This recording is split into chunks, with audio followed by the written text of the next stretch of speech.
how does the Boltzmann constant relate to the ideal gas constant? You can see the two numbers written there for them. Now, they're really, from a certain perspective, about the same thing, right? Because they're both part of an ideal gas law. The maybe traditional ideal gas law is PV equals nRT. I like to say this is the molar ideal gas law.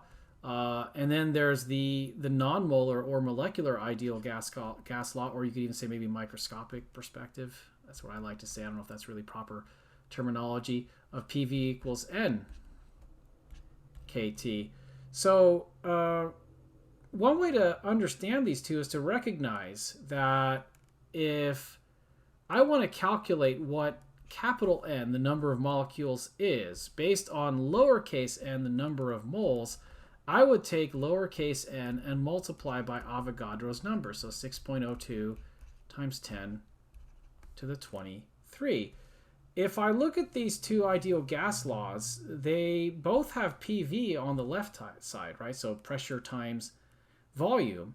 And that implies that the right sides, if we're talking about the same system, so whether it's specified in terms of number of molecules or in terms of number of moles, but we're talking about the same bit of gas or system of gas, then nRT for that system of gas should be equal to nKT, since both of those are equal to the pressure times the volume, which should be the same if we're talking about the same piece of gas.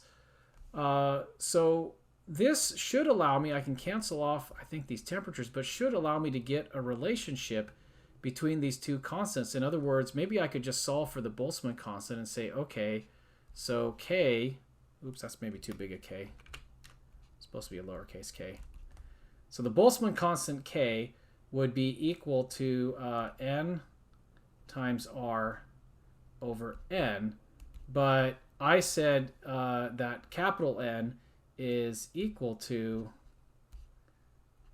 the lowercase n representing the number of moles times 6.02 times 10 to the 23. So when I cancel those n's, I will get the ideal gas constant divided by Avogadro's number. And that looks like it makes sense. You can check on your calculator that if you take 8.314 and divide that by 6.02 times 10 to the 23, you'll get, with some rounding, 1.38 times 10 to the minus 23 for the Boltzmann constant. So let's go ahead and check our answer on that. And you can see there is the comparison there of the two ideal gas laws.